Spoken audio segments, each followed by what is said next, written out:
Merhabalar, kanalıma hoş geldiniz. Ben bu videoda 38 beden hırka çalışacağım. Bu hırkayı bütün olarak öreceğim. Önü ve arkası birlikte olacak. Yan tarafında hiç dikiş izi olmayacak. Aşağıdan başlayacağım. Yukarıya doğru ilerleyeceğim. Bu hırkada ben Nako'nun Vizon simli ipini kullanacağım. Bu ip 100 gramı 190 metre bir ip. 4,5-5,5 milimlik şiş önerilmiş. Renk kodu da şurada yazıyor arkadaşlar. Kahverengi simli bir ip bu. Bu ipten 6 tane kullanacağım. 600 gram ip gidecek hırkamıza.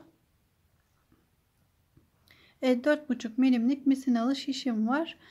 38 beden için 198 ilmekle başladım. Yine 4,5 milimlik düz şişim de var. Bunu yardımcı olarak kullanacağım. Kolu için de kullanacağım. Evet, yapılışına geçelim arkadaşlar. Şimdi ilk ilmeğimi örmeden alıyorum. 2 düz örüyorum.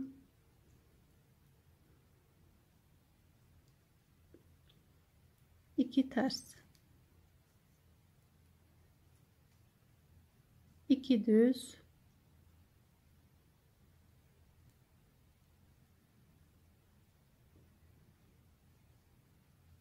2 ters. Örgüyü yeni öğrenen arkadaşlar için de söyleyeyim. Bu 2 ilmek ters ilmek. Bunların üzerine ters öreceğiz. Tersin üstüne ters öreceğiz. Bunlar da düz ilmek. Bunların da üzerine düz öreceğiz. Şimdi kalın bir lastik örgü örelim. Lastiğini bu kadar ördüm. Bir bakalım kaç santim? 8,5 santim. Şimdi ben bu hırkada uygulayacağım modeli daha önce berede yapmıştım. Bu modeli yapacağım arkadaşlar. Eğer bu bereyi de yapmak isterseniz linkini şöyle şuraya bırakayım. Evet, şimdi modele geçelim. Örgünün ön yüzündeyim. Şimdi bir sıra düz örgü öreceğim. Bütün ilmekleri düz öreceğiz. İlk ilmeğimi örmeden alıyorum.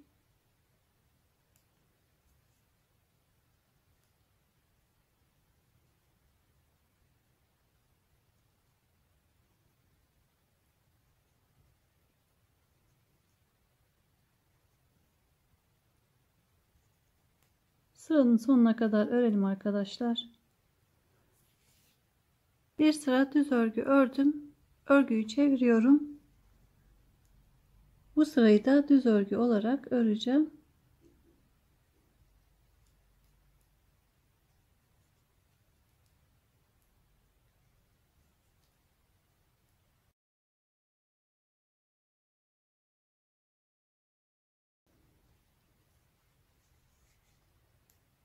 Sıranın sonuna kadar düz örelim. Bir sıra düz örgü ördük. Şimdi çeviriyorum. Ön yüzüne geçtim. Örgünün 3. sıradayım. Burada modeli anlatacağım size.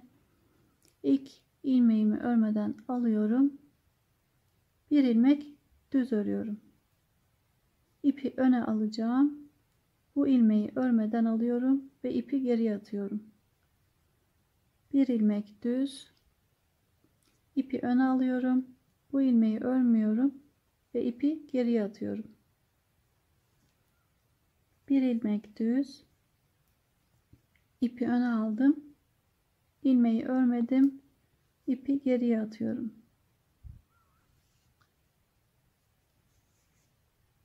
Bir ilmek düz. İpi öne aldım. İlmeği örmeden ipi geriye attım. Bu sırayı bu şekilde bitireceğiz.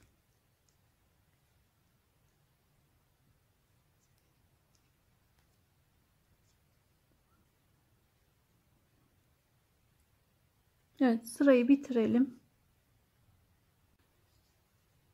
Evet, 3. sırayı bitirdim ben. 4. sıraya geçtim.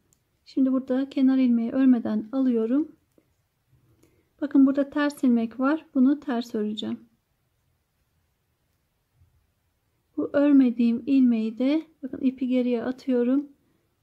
İlmeği örmeden alıyorum ve ipi öne alıyorum. Bir ters örüyorum. İpi geriye atıyorum. ilmeği örmeden aldım ve ipi öne getiriyorum. Bir ters örüyorum.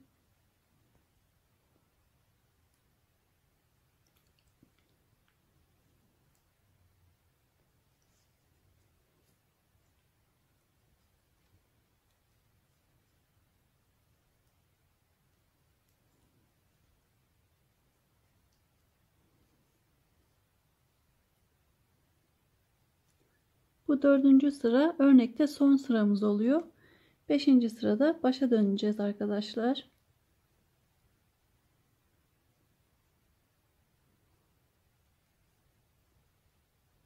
Bir ters örüyorum.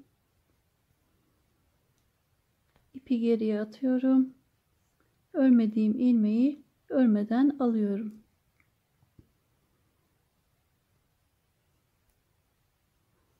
Bu sırayı da böyle bitirelim.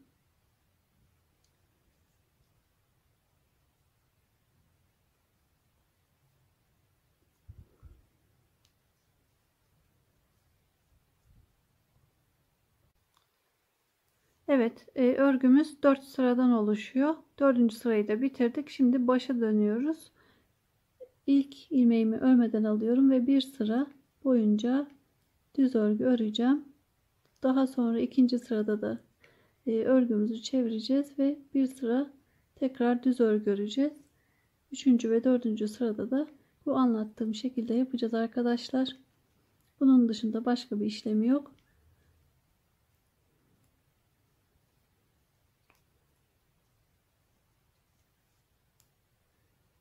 Evet, bu şekilde örmeye devam edelim. Ben biraz ördüm. Örgümüz bu şekilde gözüküyor. İkinci ipime de yeni geçtim. Siz hırkanızın ne kadar uzun olmasını istiyorsanız ona göre uzunluğunu ayarlayın ve koltuk altına kadar örün arkadaşlar. Ben de aynı şekilde koltuk altına kadar öreceğim. Ölçüsünü de paylaşırım, uzunluğunu. Ve koltuk altında kol kesimi yapacağız. Sırtını ve ön kısımlarını 3 parçaya ayıracağız. Bunu anlatacağım size. Şimdi örmeye devam edelim. Ben bu kadar ördüm. Bir boyunu ölçelim. Kaç santim?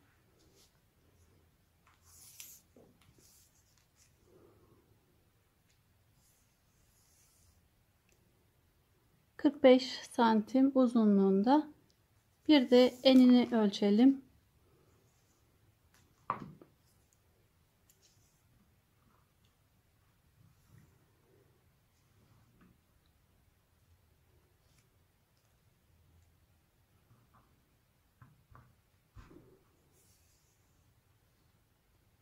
...92 santimde eni. Kenarına daha lastik de öreceğiz. Daha genişleyecek eni. Onu daha sonra yapacağız, lastik kısmını. Siz hırkanızın daha uzun olmasını istiyorsanız biraz daha örün arkadaşlar. Ben şimdi burada kol kesimi yapacağım. Örgüyü 3'e böleceğim. Yani 2 önü ve 1 arkası olmak üzere 3 parça halinde olacak. Şimdi bunu anlatacağım sizlere. Şimdi ön kısımları ben 45 ilmek olarak öreceğim. Burasını 45 öreceğim. Bu ön kısmı da 45 ilmek öreceğim. Arka kısmı da 108 ilmek öreceğim. Ön kısımları da daha sonra lastik yapacağız kenarlarına. Önü ve arkası toplam 198 ilmek yapıyor. Şimdi örmeye başlıyorum. Burada 45 ilmek örüp ayrım yapacağım kolu için. Modele kaldığım yerden devam ediyorum.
44. Bu 45. ilmek. 45. ilmek şöyle geliyor. O modeli yapmayacağım. Düz örgü örüp örgümü çeviriyorum. Evet, bir sayalım yine de. 2, 4, 6, 8, 10, 12, 14, 16, 18, 20, 22, 24, 26, 28, 30, 32, 34, 36, 38, 40, 42, 44, 45. Şimdi kenardaki ilmeği örmeden alıyorum ve modele devam ediyorum.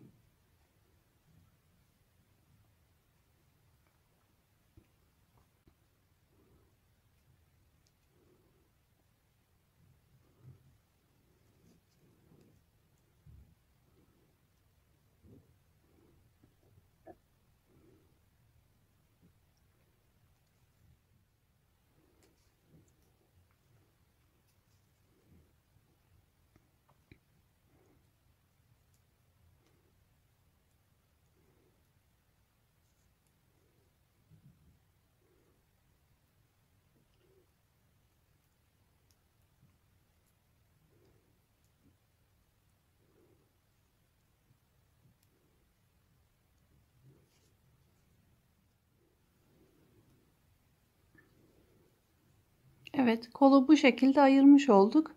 Burada hiçbir oyuntu yapmayacağım ben.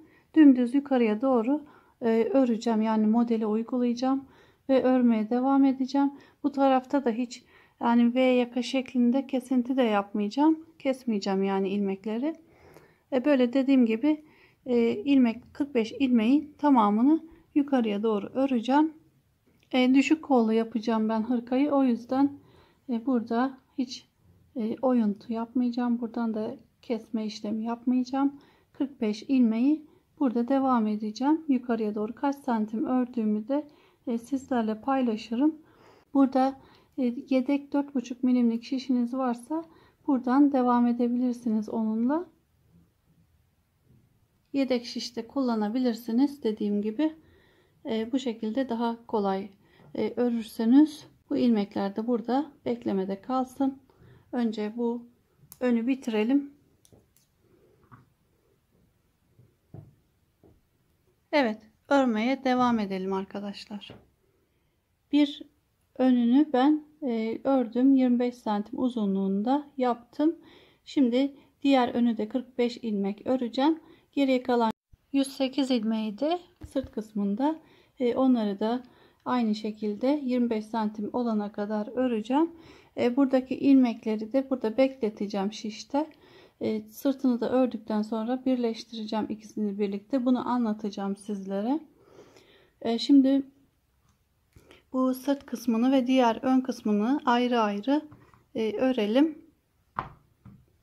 Dediğim gibi bu ön kısmında da aynı şekilde 45 ilmeği örelim.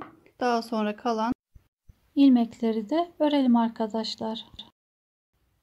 Ben sırt kısmını da aynı boyda ördüm. Şimdi omuzunu kapatacağım.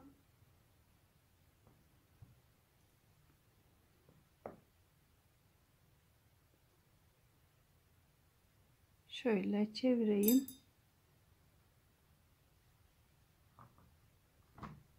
Bunun bir tersini çevirelim. Şöyle tersinden öreceğiz.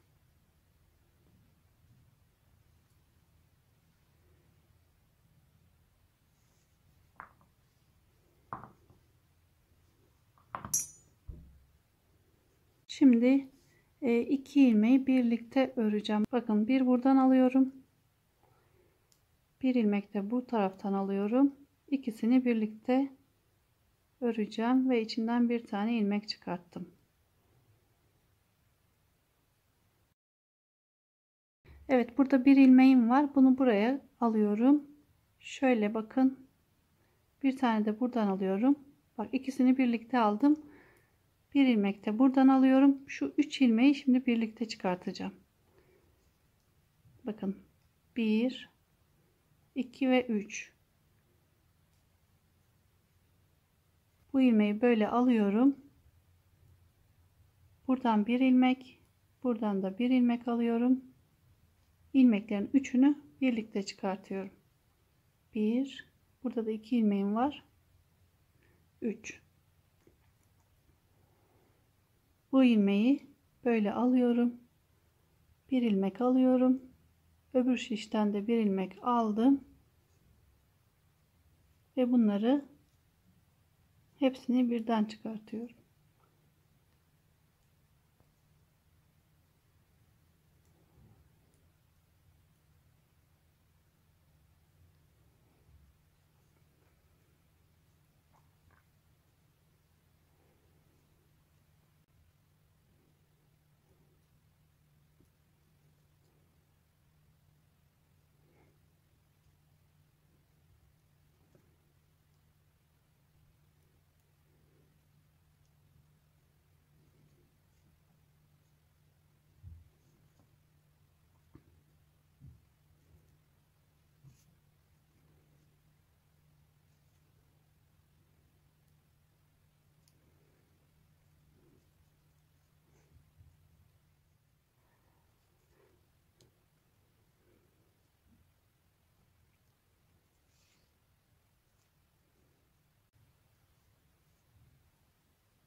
Bakın şöyle göstereyim.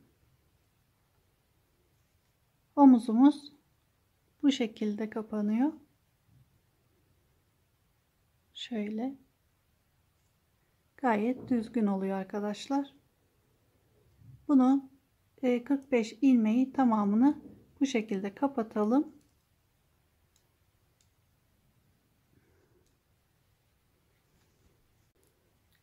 Evet arkadaşlar, omuz kısmını tamamladım. Şimdi diğer omuzunu da öreceğim. Onu da aynı şekilde yapacağım. Burada yaptığım gibi. Burada 45 ilmek kalana kadar bu kısmını da kapatacağız. Burası ensesi oluyor. Benim 18 ilmeğim olacak. 2, 4, 6, 8, 10, 12, 14, 16, 18 ilmeği ben burada kapatacağım. Burada kalan 45 ilmeği de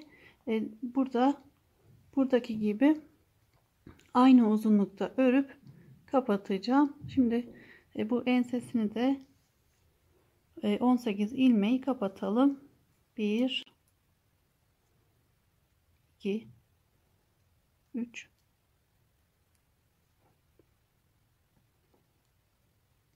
4, 5, 6, 7, 17, 18. Şimdi kalan ilmeklere bir bakalım. Kaç ilmeğimiz kaldı?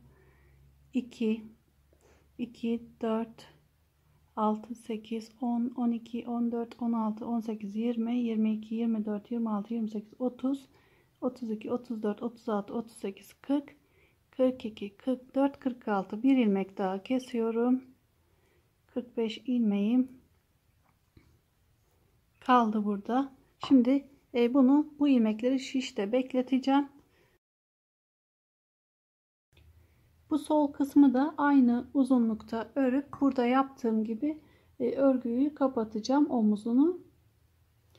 Ben ikinci bölüm çekeceğim arkadaşlar. İkinci bölümde de bu öndeki lastik yapılışını ve kol yapılışını anlatmaya çalışacağım.